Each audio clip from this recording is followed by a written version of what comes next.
Exactly 1 week after House Republicans tried and failed to impeach Homeland Security Secretary Alejandro Mayorkas, they have finally succeeded today. With a slim majority in the vote, Mayorkas has been impeached in the House. Now, there have been no cites of high crimes or misdemeanors, but we'll get to that in just a moment. Now, Mayorkas is now the second cabinet member in United States history to be impeached. The other was Secretary of War William Belknap in 1876.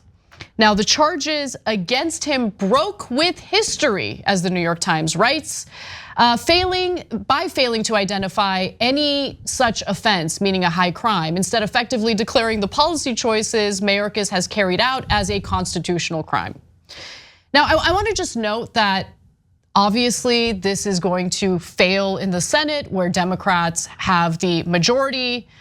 You would need them to vote in favor of convicting him of these impeachment charges, and that is unlikely to happen.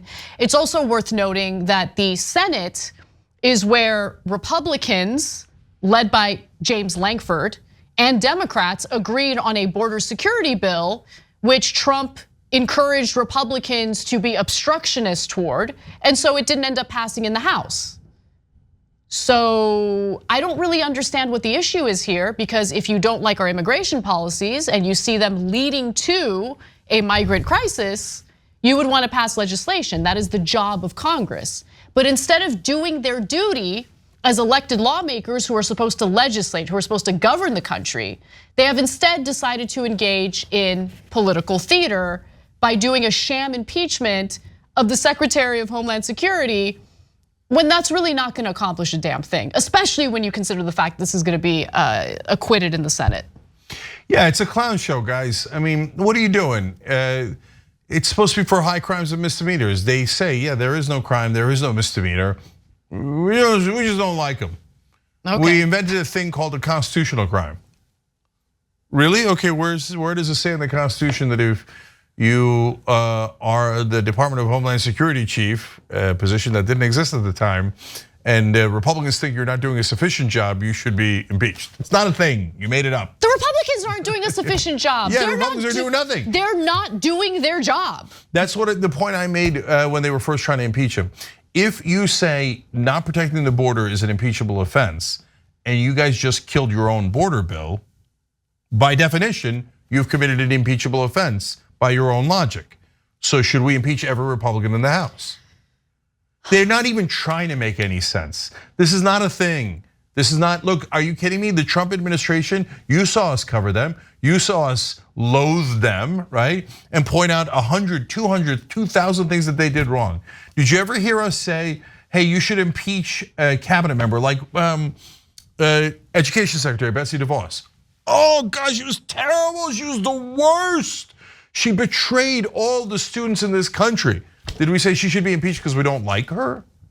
No, because she didn't commit a crime or a misdemeanor. We told you what was wrong with her from a policy perspective, and you fight back through politics. This whole impeaching people you don't like is dumb. Now it's like the boy who cried wolf. Now, and that's what they're trying to do.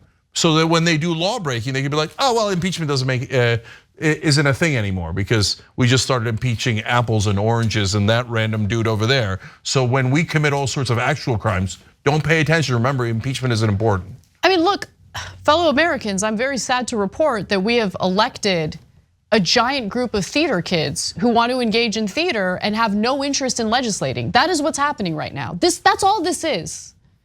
Yeah, look, whether you like or hate Alejandro Mayorkas, it doesn't matter. This does nothing. That's what I'm trying to get people to understand. The congressional hearings, there was a reason for congressional hearings back in the day when congressional hearings would then lead to legislation.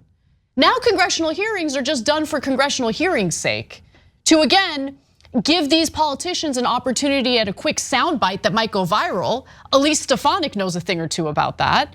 But has Elise Stefanik done anything to help legislate the country? Has she helped author and pass legislation that has improved your life? And by the way, I know I'm picking on Republicans because Republicans are the ones who stood in the way of the passage of the border security bill that one of their own negotiated in the Senate. But Democrats do the same political theater on their own terms as well. Because they're not interested in legislating. They don't care about you. They do care about tricking you into thinking that they're legislating or doing their jobs. But when push comes to shove, man, they have completely abandoned the American people in trying to solve our problems here. We might have millions of people watching this show, but you can be the difference maker because we just need 1% of our audience to be paid members, and then this show can be around forever. So you can make that difference. Click join now. So, look, both sides get plenty of critique, but this is definitely a Republican problem. Totally. So let me explain the critique for the Democrats real quick. The minute the Republicans won the House, they seemed so relieved. They didn't even consider trying to fight for any further legislation in Biden's last 2 years. Did you notice that? And did you notice that the only thing passing is defense bills so that the defense contractors still get rich and wars continue? But for you guys, Biden immediately stopped trying. Do you know what Biden has proposed if he wins the second term? Nothing. I'm being very literal. He has not proposed a single policy. So he's not even trying to get you anything. But then you turn to the Republicans. So they won the House and they're like, all right, now here we go. We're the populists, we're for the average American, they're the elitists. First thing we're gonna do is pass this bill taking away money from the IRS for auditing the rich. We don't want them auditing the rich. Those guys, they're our #1 donors. We want them to have as much money as cheat all you want. Populist. Okay, all right, okay, fine. The first one helped your donors and massively wealthy people. Well, what else you got? No, that's the only thing we had. Did you see them propose a single thing that would help you? The only thing they proposed was the border bill. And Anna said one of their own negotiated, but remember that person was empowered by the rest of the Senate Republicans. Yes. And said this is what we want. They got what they wanted, and then Trump said, I don't want it. It helps Biden. So they killed the only thing that they had proposed that would actually theoretically help an average American. That had buy-in from Democrats. And Biden was gonna give them the Trump policy. Okay, guys. They're useless. Think about, no, let's just pause on this impeachment story for a second to like focus on how Republicans did Lankford real dirty. Like so dirty. Oh, Lankford is under that bus. He's flat as a pancake, okay, from being under that bus. So Senate Minority Leader Mitch McConnell is like, hey, you Lankford, Republican from Oklahoma, you draft up this bipartisan border security bill. Okay, you do that. He does what he's told.